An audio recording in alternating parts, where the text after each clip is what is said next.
In the journey towards progress, every step counts, and today we take a giant leap by amplifying the voices that have been whispered for too long, the voices of women, the architects of change. In the heart of our community, we bring together the architects, the leaders, the visionaries, the trailblazers.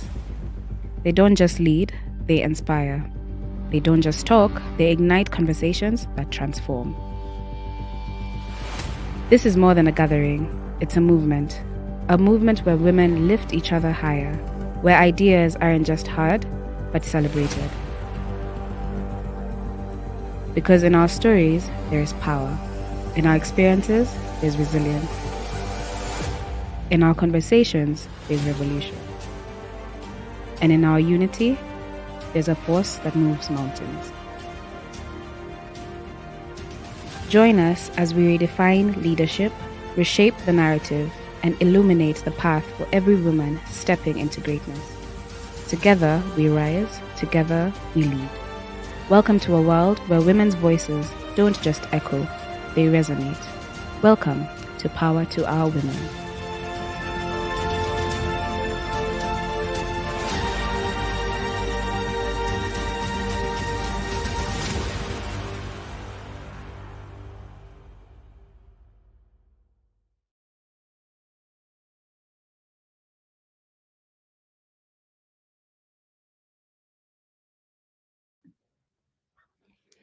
Hi, everyone.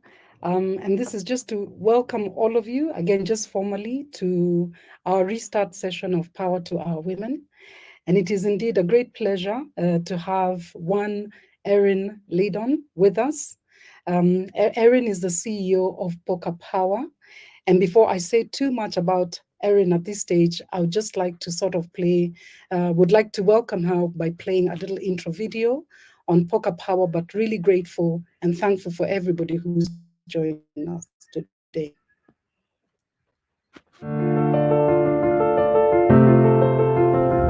What if women had a seat at every table?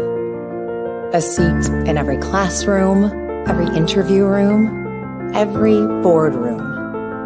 What if women sat at every table and played a game?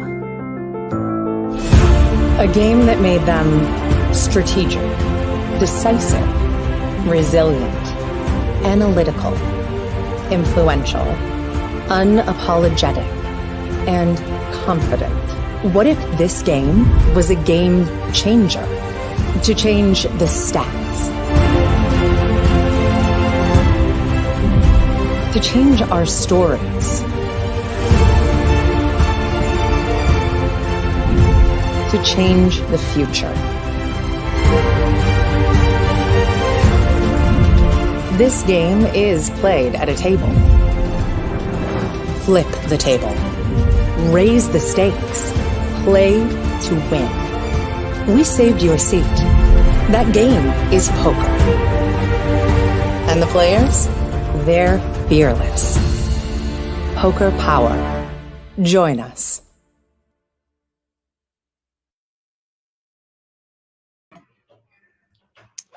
Thank you all very much. Again, just to welcome everybody back. And I will now be joined by Erin Lydon. So Erin is on the screen, and I want to believe that everybody can see her. And I do want to do just a very small intro of Erin, rightfully so. And I won't go into the long extended one, but Erin is a gender equity advocate and the president of Power. She inspires change through dynamic leadership. With a finance background and an MBA from Northwestern's Kellogg School of Management, she's committed to teaching 1 million women poker and life skills. She's been recognized with the 2023 Women of Inspiration Award, and Erin actively contributes to advisory boards, various of them. Beyond her professional pursuits, she enjoys alpine skiing, scuba diving, running, and spectating on Formula One. So please join me in welcoming Erin today. Erin, welcome. Thank you, Paulina. I am so thrilled to be here this evening. Erin, I actually want to start with something just off the cuff because it's in your bio. and this is you spectating on Formula One. And there was Formula One this past weekend, and they were actually in Vegas. So I don't know, which team do you spectate on? And So this is actually a really relevant story, but yes, I am a Mhm. super fan. I've been a fan for more than 20 years, so long before the Netflix series was launched. And I have been a Ferrari fan from day one. And what's Mhm. interesting about me liking car racing is that it started when I was at JP Morgan. And we'll get more into, I'm sure, some of that. But one of the ways that the men in my office, because it was primarily men back then, this is the early 2000s, one of the ways that they would interact socially is that they all had race cars that they owned. And on Fridays, sometimes on Saturdays, they would go to a track and they would have a race with each other. And it was all in good fun, but it was very serious in that the cars were expensive and the cars were going fast. And I had a little teeny BMW sports car. It was way, way low end compared to what everyone else had on that racetrack, but they included me. And that was extraordinary because I was new to racing. They started by including me by having me go to these F1 races. There used to be a bar in Chicago where you could get up at 6 a.m. and watch them live. And this was really before anyone was a fan. But I would go to the track and I would race with these other bankers. And there was bankers from across the street. It wasn't just JP Morgan. And it developed relationships and networks. And for me, confidence and credibility that, I may not have had I not had that opportunity. Yeah. Well, that's exciting. Well, I'll tell you, my team is Mercedes. And it's a good team. Absolutely devastated, though, by the outcome this past weekend. I think we were number 7 for Lewis and 8 for George, and totally frustrating. We do have a few Formula One fans, I have to say, in the house. So we usually have a good banter on Monday mornings just about who, about who what? Yeah, but really excited to have you here. And I do want to kick us off with the first question, Erin. And really, I think everybody here is very curious to know what is poker power, and most importantly, why poker power? No. So let's start with who we are. So Poker Power is a women's empowerment company. We are based in Chicago, Illinois, and we were launched in 2020. And we were launched with a mission to teach 1 million women and girls how to think and strategize, allocate capital, and take risk like a winning poker player. And so it's not about getting anyone into a casino or even into a home game that you might have going on, in a basement somewhere.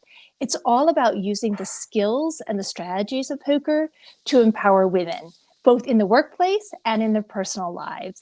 And our goal is to accelerate success by learning to think like a winning poker player. And for anyone who doesn't know poker, and that's really getting to the why poker, poker is a game of both.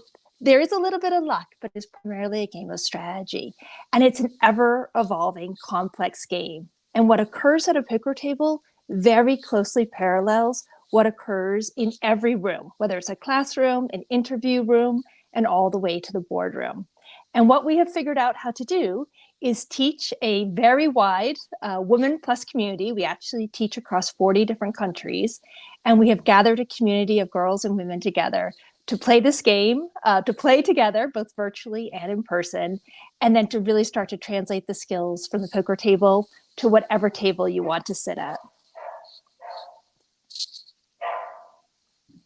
Thank you so much, Erin. Erin, this is so interesting, and I know we'll get into this a little bit more as we go down sort of the questions for the day. But amazingly, I think for a lot of us, when we think poker, and I know it's going to be covered, of course, one, there is the thought of men. But secondly, and I think probably the obvious one is we think gambling. So just hearing you break it down the way you have is quite interesting. And I guess it sort of takes me into the second question, like, how did all this come about? And maybe if you could speak to, your early journey and, just where this story of poker started for you. Yeah. So Poker Power was founded because of a poorly played tennis match, as crazy as that may sound. But our founder's daughter was playing tennis. She was 14 years old at the time, and she didn't play very well. And her dad, who is very competitive, was watching the game, came back through the family kitchen. And as he walked through the kitchen, he said to his wife, Jenny, Juliet should learn to play poker. And he kept going. And now Jenny didn't think much of that because she didn't play poker. Matt didn't play poker, the dad, and Juliet certainly didn't play poker. However, their 3 older sons all did play poker. And so Jenny sat with that idea, and it bothered her that she was wondering and questioning, should I really teach my 14-year-old daughter to play this game? And as she tends to do, she put together a pilot program, an experiment really, with some of Juliet's friends and some of their moms, just to see what would happen if we teach teenage girls to play the game. And it was really what she always calls, it was a metamorphosis. It was lightning in a bottle from lesson 1 to lesson 4. When the girls first started, they were very nervous. They were sharing their chips and their cards. They really weren't sure of the decision making. By 4 weeks later with lesson 4, they were sitting up tall. They weren't sharing the cards anymore. And they were really proud and confident with what they had learned. Now take that. That was in late 2019. And Jenny shared the story with me. And I've known Jenny for over 25 years. And when she first said, we're teaching teenagers to play poker, I said, well, that's a really stupid idea because women don't play poker. And I knew that from my years on Wall Street, that there was always a poker game going on and you would never see women at that table. And they weren't invited, and they certainly weren't going to just sit down on their own. What happened pretty quickly after that is I agreed to come on board to see if we could make something from this poker idea. And 3 weeks later, the world locked down with the pandemic. And so I had always envisioned poker as real humans, real chips and cards, real tables. And we suddenly had to pivot and build a virtual company. And I now say that the pandemic was Poker Power's perfect storm, because I don't think we would have had the vision to scale internationally, to build a corporate program, which is really the heart and soul of Poker Power now, is we work with over 200 corporate partners across the globe, and to really take this game into the households, into the boardrooms, into the classrooms across the world. And we've been doing it now for over 3 years. It's working very well. We've actually built our own poker app. We know that technology is the way that we will be able to scale to 1 million. And so I'll encourage all of your viewers and listeners to install Poker Power Play, and they can get started today on their own learning how to play poker. Well, that's very exciting, Erin. And maybe this actually brings me to the juncture where I should tell you a little bit just about us. And, Yes. At Impact Africa Network, really, we are all about changing the African narrative. And the way we go about it is by identifying these very talented young people, from the university. And then we take them and we immerse them in a 12-month program. And the whole idea is by the time they finish the 12th month is they can actually launch their own startups. And, they're immersed into AI and technology, because we're primarily a tech, we build all our stuff around technology. That's what we're all about.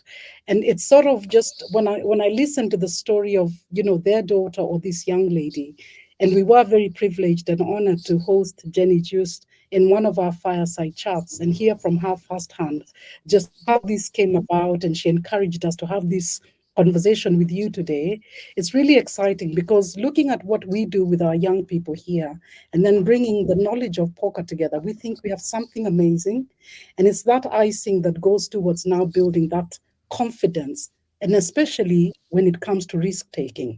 And this kind of takes me to the next question, and that is, how do we translate poker moves to poker power or to poker moves at work? How do we do that? Yeah, I think actually tapping into what you just said, the risk taking, is probably a good place to start. And what I always say regarding girls and women around risk is that we're not necessarily risk averse, but we're very risk aware. However, being risk aware can hold you back. It can keep you from taking an opportunity, saying yes when you really think you should say no, because you are lacking confidence and you're lacking confidence. And when you lack those two things, it's really hard to get comfortable at the risk table, at the negotiation table, at the poker table. And so when we are teaching poker, we have 12 leadership lessons that we teach on a weekly cadence. And each lesson has a theme. And the theme is tied to a skill that we feel is really important to be an entrepreneur, to be a manager, certainly to be, in the boardroom. And the first lesson is courage. We know it takes a lot of courage to sit at a poker table. Very few of us ever imagine ourselves doing that. And so you're very brave the day one that you sit down and you don't know the rules, you don't know exactly what to do with your chips and your cards, and you don't know how to read the other players. The second lesson is bold, and it is a really important concept at the poker table, but this one translates so well to the workplace and building those skills that I spoke about. When you play Texas Hold'em, one of the first things we teach you how to do is to bet 3 times the big blind. And that will mean absolutely nothing to listeners who are not familiar with poker, and that's okay. All I need you to understand is that is a lot of your chips, and you're going to feel uncomfortable. And that is intentional. We want you to get outside your comfort zone when you're learning this game. And if you think you have good cards, we want you to bet big. And what typically happens on lesson 2 is that it will come to a point in the game where the right decision is to put a lot of chips into the pot. And most of the time, what women will first say to us is, that's so many of my chips. Can I just hold back a few of them? It's that concept of having a rainy day fund and not really wanting to go all in with all the value that you have in front of you. And we immediately say, no, we want you to shove those chips all the way to the center. And we want you to feel what it feels like to take this risk at a poker table. And even though we don't play for real money, we're never transacting in actual currency, the feeling of putting value to the decision that you have made, especially when you're first learning this game, feels like an enormous risk. And we know that through playing poker repetitively, hand after hand, you can practice getting better at making those risk decisions. People who are able to take risks in the workplace, certainly when you're running a startup, every single day is a risk. This is the life that I've been living for years now. I first got into startups in 2012, so I can't quite remember not waking up and taking risks every day in a business. You have to practice it to get good at it and to get brave at it. And so I think that the risk at the poker table is a key one that translates.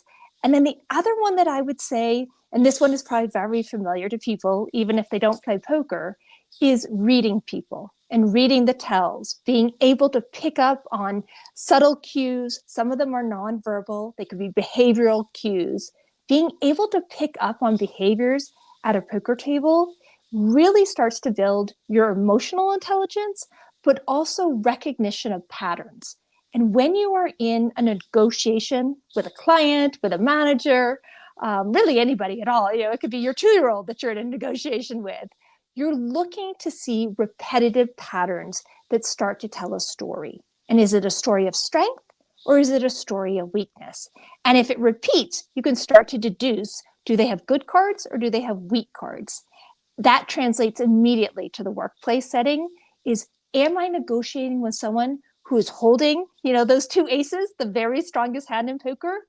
Or am I negotiating with someone who has a 2 and a 7 offsuit, which are the 2 worst cards to have in your hand in poker? Again, at the poker table, we are walking you through the gameplay, but what we're really walking you through is a new framework for decision-making and problem solving. Well, that's exciting. One of the statements we tend to use very often, and sometimes very unconsciously, is you're holding your cards close to your chest. Mm-hmm. I think, truth be told, that's probably derived from poker. The fact that you're holding the cards close to your chest. And I like what you just said. The idea of being able to read people, very important for sales. Anybody who's in sales, and actually any level, if you're interacting with people, which we all are. The element of taking risk, I think I cannot overemphasize that. As women, we are naturally, I believe, risk averse, for all the right reasons. But I think there is a case to be made for we being just a little bit, throwing a little bit of caution and taking more risks, especially if we purpose to grow, and just betting blindly. That's something I certainly would love to learn, and then the idea of courage and of boldness. I think they speak so strongly to all of us, I believe, who are listening here today. So my next question is, again, like I started by saying, when we think poker, we think men. Why so? And how does the game of poker or learning poker play into the subject of gender parity? And I know this is something very close to your heart. It really is. So quick fact that even though we are technically outside of the poker industry, because we are not teaching people to be professional poker players, but the poker industry itself is 95% men, which means if you sit down at a table, the chances of there being another woman sitting there with you are really, really small. And it has always been that way. It is one of sort of the last male-dominated industries, much worse than finance, worse than tech, places worse than gaming, places that I've spent quite a bit of time. So when we think about the gender part of poker, one, it's getting women at the table. I think having the confidence to raise your hand and say, yes, I will try this. Yes, I am comfortable doing this. Yes, I am brave and I am bold. That's the first step to getting women at an equal seat at a table. If we're not in the flow of information, if we're not where decisions are being made and deals are getting done, then we don't have the opportunity to actually advance our careers, to be in the networks that really are where the power and decision happens. And we know that poker is a game that is played around the world. And it is a game where you're mostly going to see men sitting at the table. It's very similar to golf, that is still quite male dominated, but it's similar in that that's where deals are done. That's where networks are made. What I love about poker at the table is it's truly a meritocracy when you first start to play. And what I mean by that is, unlike sort of any other pursuit you may do outside of work, at the poker table, it doesn't matter how tall you are. It doesn't matter how strong or how fast or how big you are. It only matters how you play your cards. And that's up here. And so I think that can be enormously empowering for women who sit down at the table. It really does come down to, how do they think? How do they solve a problem? How do they take a risk? That's a leveler of the playing field. The other thing that we know is there are barriers to entry in poker that are very similar to the barriers of entry in the workplace. And the ones I typically mention with poker are, there's a knowledge barrier. So if we don't know the rules and we don't know how to play the game, literally don't know how to play the game, we're not going to sit down. The second one is that there is a barrier of confidence, and it's directly tied to not understanding how a game is played. Women tend to not want to do something unless they think they have 90 to 100% of the skills that are required to do that. And you may be familiar with a study that was done by Hewlett-Packard, which said exactly that. Men will apply for a promotion if they have 60% of the skills listed on the job, and women won't apply until they have 90 to 100%. So we need to build that confidence in ourselves, our self-awareness and our confidence, and that can happen through playing poker. And then the third one is a bankroll barrier. And what I mean by bankroll in the poker table is you literally don't have enough chips in front of you. And if you don't have enough chips, which equates to financial value, you're not in the game.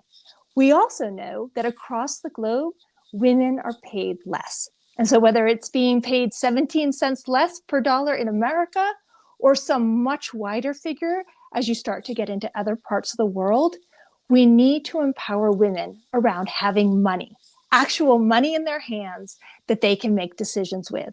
And with that money, they can decide to invest in their businesses, invest in their startups. They certainly can help with education and with their children and their family. They can also just invest in themselves. And I think sometimes we forget that we as women, it was in the beginning, in the video that you played in the beginning, we are the change makers. We are the power. We are the heart and soul of our families, but also of so much of the economic activity that happens across the globe. And I think as we start to get empowered with knowledge, with confidence, and with money, we are going to be able to build these businesses and have these careers and success that are going to level that playing field on the gender parity. Wow, that's quite inspiring, Erin. And I'm just thinking about a conversation that I listened to the other day, and it was Jenny Juice, and he made, and just for the audience, Jenny Juice is a co-founder of Poker Power, and she made this statement that the difference between where you are and where you want to go is money. And she was talking about why learning how to play poker power is important, because it elevates you. It elevates you from a point of, if you're in middle management, then you can elevate to senior management. Yep. And Yep. if you're in senior management, then you have a chance to actually elevate to, to the board level or sit on board committees, and just all the attributes that we're talking about today and just how it equips you. So this is not about gambling, but it's really about empowerment, Yeah. of we as women and also girls. And maybe, just to ask, my next question really would be, what do you think is the one greatest lesson that we expect to learn, and which would be the greatest challenge that this helps us to overcome, according to you? Yeah. It's hard for me to pinpoint one. And the reason I say that is, first, we have 12 lessons that we teach. So 12 leadership skills that we teach with poker. I think all are valuable. It's everything from courage to being bold to resilience to being good with math and numbers. I think it's so dependent on you as an individual. So every person who sits down with us, and we now have tens of thousands of girls and women who have learned this game with us, they each bring their own backstory, their own experience, and their own hurdles and challenges that they're trying to work through. We work with very young women, those who are teenagers, and we also work with women who are in the executive suite. They are CEOs, they are senior leaders. What we know about that latter group is they have done a lot of things right throughout their career. You don't get to the very top without being able to make a lot of correct decisions and take a lot of risk. What we find with those women, and I'm calling them out because I think it's an interesting part of the story, is even when it comes to that moment when they should be shoving their chips all into the middle of the pot when they're playing with us, even those women at the very, very top will show us that they still have some imposter syndrome. It's not all of them, but it's enough that we notice it, that even though they've done all these things in their lives correctly, they get to the poker table and they revert all the way back to being a beginner and not being sure they belong. That is one of the things that I think anyone who sits down with us, our classes, our virtual classes and our in-person classes, are incredibly accessible. They are inclusive. All of our instructors are women. They know that when you sit down on day one, you don't know how to do anything. It doesn't matter who you are or what your title is or where you went to school or where you live. You don't know how to play poker. And we are all starting on this journey together. So I think as women come to us and they start to go through our lessons, they bring us into their companies, they're each going to take the pieces that are missing for their own personal journeys for success. And that's what makes poker so amazing. It's applicable to anyone at any part of your life. You can gain things by learning to think like a winning poker player. That's amazing, Erin. Thank you so much for that very detailed, response. And I just want to tell all the audience that if you have any questions, please post them. At some stage very soon, we will get a few, just get a few of the questions coming through to Erin. So make sure you write them up and somebody will share them with me. Erin, I think when we talk about a lot of these things, there's a lot of reference to women and men. And I guess I just want to ask, and having just, heard about the story of how all this began with a 13-year-old, is Poker Power available to all women of all classes or only to a particular group? Yeah, no, that's what's so amazing about technology. And at our core, Poker Power is an ed tech startup. And the way that we are democratizing learning this game and getting the game into everyone's hand around the globe is through our Poker Power Play app. And so with our app, it doesn't matter where you sit, whether you're in a classroom, whether you're, 1,000 or 10,000 miles away from where I'm sitting, you and I can play together in this app. We can learn together, we can go to class together, and then we can play as a community together. So we welcome anyone who is a woman, anyone who identifies as a woman. We welcome non-binary and transgender into our community. We really are open to anyone who wants to benefit from what we have to teach. And I think you would feel that, in our classes, you certainly get that sense of social camaraderie, support. One of my favorite things at the poker table, when you're sitting there all with women, you're all learning together, and one of you wins the pot. So you get to scoop all those chips back that I've been speaking about. In that moment, the person who's getting the chips is ecstatic. She's done something she never thought she could do. But at that same moment, everyone else who is seated at that table is celebrating her. They're clapping, they are cheering, they're taking pictures and reels on their phones that they can then share on Instagram, because it is a remarkable moment when you do something you never thought you would do. You never even crossed your mind that you would be doing this. That really speaks to the inclusion that happens at our table. Is yes, we're going to teach you how to be competitive. It's a very key skill, to succeed, is you have to be able to put your value out there, put your worth out there, defend yourself. But you also can do it in a supportive and caring and learning environment. And that might be one of the things I'm most proud about having built with our teachers at Poker Power, is this learning community that is so supportive of everybody else. So, Erin, I know you're already in Africa, and you've partnered with a group called Global Give Back. Yes. And I think, and just for our listeners, it's good for them to know that this is not the first time that you're having any level of interaction with Africa. And would you please speak a little bit about the project? Yes. And I'm so glad you asked this, Paulina, because I went to Cameroon when I was 21 years old, and I studied there. And as part of my study program, I was living alone in a very tiny village called Krivi, and it's a beach town. And I was doing an economic study with the government on the fishing industry. And I was there for a long time, and it was a very challenging project to work on. And when I left, I felt I hadn't really succeeded. I felt like, gosh, there's more I could have done if I'd had more resources, if my French had been better. If I'd met some different people, that project would have gone better for everyone involved. And so I remember coming home and thinking, I want to go back. It really, really mattered to me. I think, for so often when people first come to the continent, it touches you in a way that you are never going to lose. And that was me, certainly. And so I did go back. I went back a few years later, before I started working at JP Morgan. And this time I went to Eastern Africa and had an extraordinary experience there. It still wasn't enough. And I have been trying for years and years and years to how can I figure out to still have that beginning work that I started really matter and have greater impact.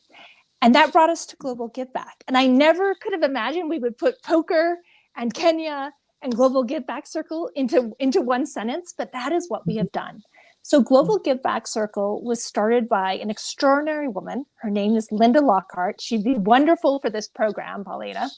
And it is a leadership program for girls and university-age women in Kenya primarily, but they're also in some other countries.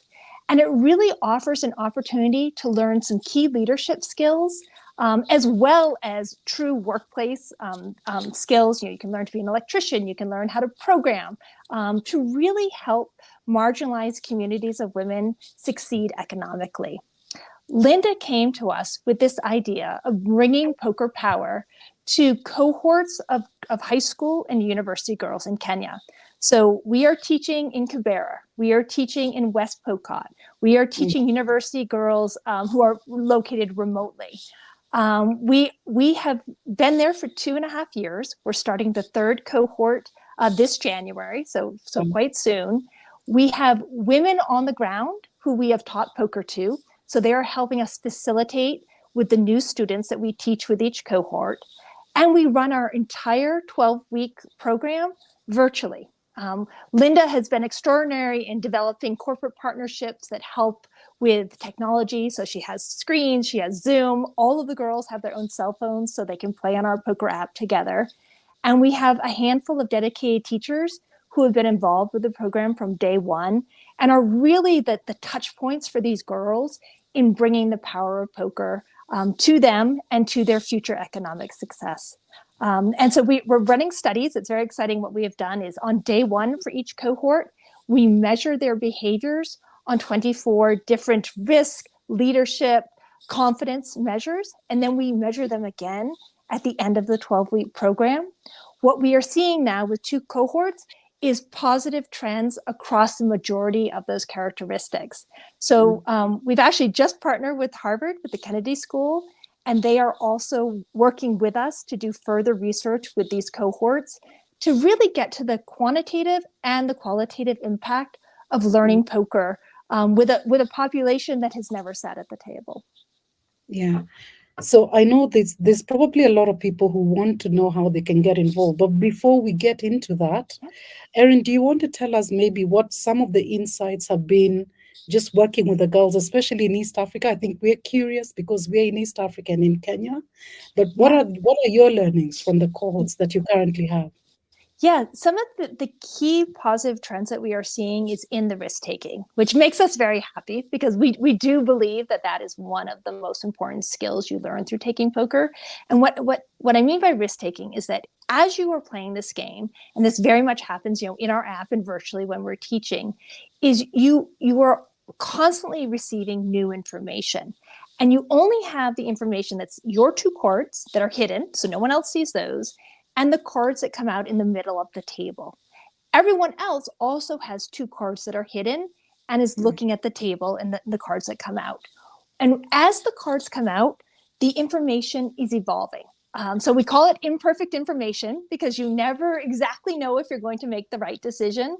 And then we force you to decide, are you going to raise? Are you going to be in this hand and put chips into the pot? Or are you going to fold? Doing that again and again and again with different card scenarios when you are sitting in different seats at the table. So sometimes you're in a seat of strength, sometimes you're in a seat of weakness, and having to make these decisions over and over. That's the practice piece. That's getting your reps in poker. Doing so translates to being able to take risk. And what we want these young women to be able to do is take a risk. Go for that university spot that you didn't think you were really ready for. Go for that job or that apprenticeship role that you didn't think you were ready for. That is our thesis, is that by learning poker, playing this game, building the community, we're going to empower a generation of women in Kenya unlike has ever been done before. Thank you so much, Erin. And I think this brings me to the question which I preempted earlier, really, that you're on a mission to teach 1 million girls and women how to play poker power. Yep. Why and how can anyone listening get involved? Yes, very easy. So the first thing you can do is install the Poker Power Play app. And it's in the app stores, whether you're on Google or on Apple, on your phone or on your iPad. Secondly, you can go to the pokerpower.com website. And on the website, you can sign up for virtual classes. The timing is really good of this program because our next class sessions start the first week of December.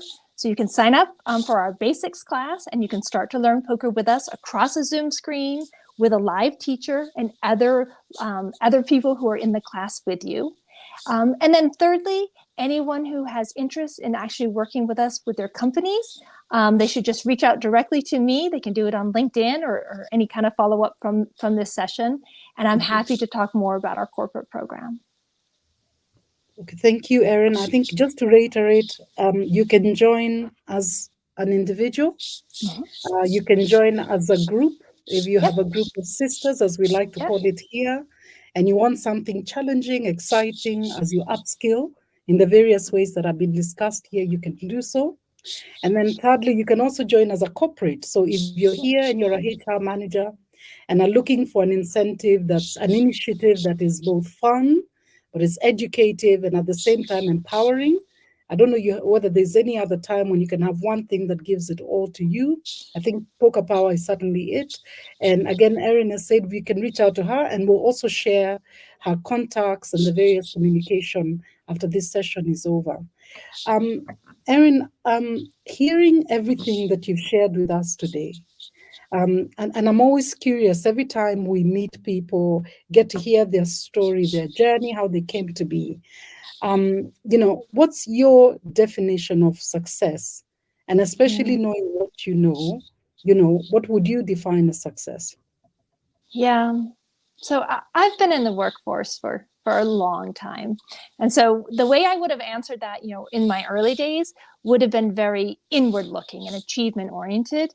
I don't really think about success that way anymore. I run a startup and we have, 20 instructors, and we have a core team that really operates the business day in and day out and delivers on the vision of Poker Power.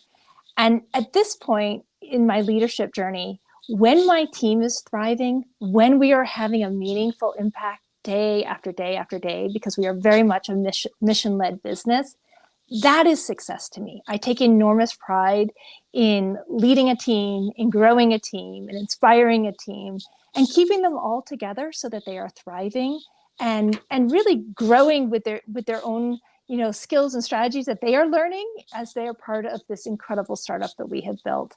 So I very much consider this is a we, not an I. And success is really, the foundation of success is in that we. Well, thank you, Erin. I do want to give our audience just the opportunity to ask a few questions. Yeah. And I'll start with a Q&A. And the first is from Cindy, and she says, considering women don't take action unless they're about 90% sure, as opposed to men who only need 60%, would you attribute that to the fact that women are often passed over for promotion over men? Yes. Oh, isn't it a terrible stat? And one of the ways I think about this is there are areas of our lives where we have so much confidence. And I think, around raising our children, around choosing schooling for our children, even when women go shopping and, we have the weekly budget and we need to plan for the week and the meals and all those sorts of, home things that we do within the household, we have a lot of confidence, and we're pretty much going to tell anyone else that we know how to do this best. So why doesn't that translate when we step inside the workplace? Why do we suddenly think that we're no longer an expert or no longer capable of going for that stretch assignment or that stretch role? That's what we want to change. Is we want to change that inner voice that is telling you can't do something, because you can. You absolutely can do this. And I think, as we start to have a generation of women who start on day one, on the very first day of stepping out, from university or from their schooling, and they are seeking opportunities at the same rate, with the same competitiveness and confidence as their male peers, that's when this gender parity problem is going to shift. We have to do lots of things with policies. We have to do lots of things institutionally to get this right. But at the end of the day, what I love about learning poker is you can take personal ownership of that. You can learn this game. You can shift how you think. You can create a new framework for decision making and risk taking. And it's a very tactical and tangible way to impact your own success and career acceleration. Yeah. So Erin, I like the clip that we played on Poker Power, and there's this riding question, and I like that statement, the what if, and I think one of the things that a lot of we women, or at least most of us, struggle with is, how do you get over that barrier of, there's this inner battle, and I'm sure you know that the challenges of a woman in Africa and one in the West, Europe, where you come from, are probably very different. We still have a lot of traditional values and beliefs that still run. Well, we've made a lot of progress, it's still there. But how do we get over that inner battle that I want to be there? I want to go for that interview, and I want to put my hand up and be considered for that board position. But there's all this what ifs, and how do I get over that inner battle? Yeah. I think you touched on it, Paulina, when you spoke about sisters, because you don't have to. You have a community, you have your relatives, you have your close friends, you have women that you get to know within your working environment. And I think we have to stop seeing each other as, only one of us is going to make it. That's not actually true. Men don't think like that. They don't think only one of them has a shot at it. They all think they have a shot at it, and they go for it. And I want us to really have that same attitude as we are, progressing in our careers and maturing, is that we're in this together. I know someone who could help you, and you know someone who could help me. I always say that, I built a network at a very, very young age. I was 25 at a point in my career where I had a Rolodex, which people who are, not everyone even knows that word anymore, which is funny, but I had contacts of CEOs in Chicago who would answer the phone if I called. And the reason that was so important is that I had access. And I really do think access leads to opportunity. And we, as sisters, have to create those access points for each other. And so I am always, the first one to say, who do I know and how can I help you? If all of us had exactly that same ideas, who do I know? How can I help you? Tell me what you need. One of the things that I was just on a call a couple of days ago with a woman who I'm mentoring, and she started the call by telling me exactly what she is seeking. And it was very, very specific.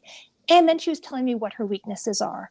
And before I started to help her, I said, that you have just made my job as your mentor so easy, because I know exactly what you need from me today. And my wheels are turning. Who can I introduce you to? How can I open doors for you that will help you be more successful? So don't be shy. Don't feel like you have to go at this alone. You absolutely can lean into your network and your friends and your family to help you. Yeah. Wow. Well, thank you so much. Erin, again, when I was doing research on you, I read about, and I wrote it in my book because I wanted to remember this, was about data. And there was about the 4 C's. That's the cooking, cleaning, caving, clerical jobs. Yes. Do you want to talk about that just a little bit? Yes. So I did a TEDx on equal pay back in 2019. And during that TEDx, I was speaking about women being, the majority of women earn a minimum wage, so a very low wage. And so in America, that can be as low as $7.25 an hour. So exceptionally low. You cannot run a family and run a household on $7.25. I'm sure it's very similar in Kenya and many other places. What we know about women is that 70% of the minimum wage jobs are done by women. So that is the cooking. You're working in, hospitality. It is the cleaning. You're working in hospitality.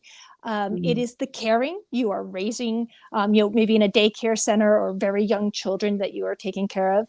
And it's clerical. If you are in the workplace, you are in an administrative role. What we have to help, and I started as a waitress. And so I was one of those people doing the cooking and the cleaning. But what we need to do is give women paths of opportunity, give them pathways to start there is perfectly fine. But what are your goals? How are we moving you ahead? Because earning $7.25 in the US is certainly never going to be enough.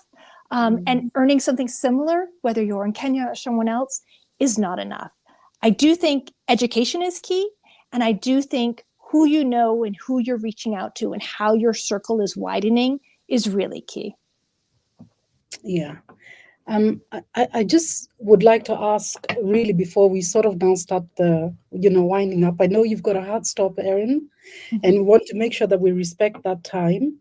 But if there was one piece of advice that you would give everybody or anyone who's listening today, again, they're in that shell, they know that they've got the potential, they want to go places and make a mark, and just leave their impact in the world. And when tomorrow somebody wakes up, I like this song by Beyonce that says, I was here, and I think every single one of us, especially if we're tuned in right now, that's what we want. What would be that one piece of advice that you would give to them?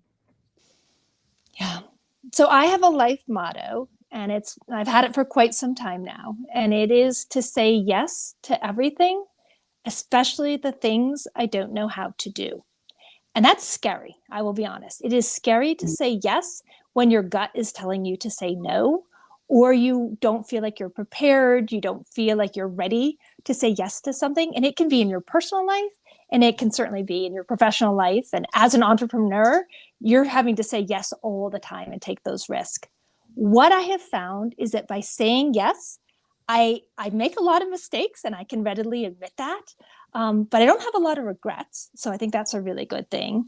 And in saying all of those yeses, I have been able to create pathways of success that I know, had I been more hesitant, more reserved, I wouldn't have reached.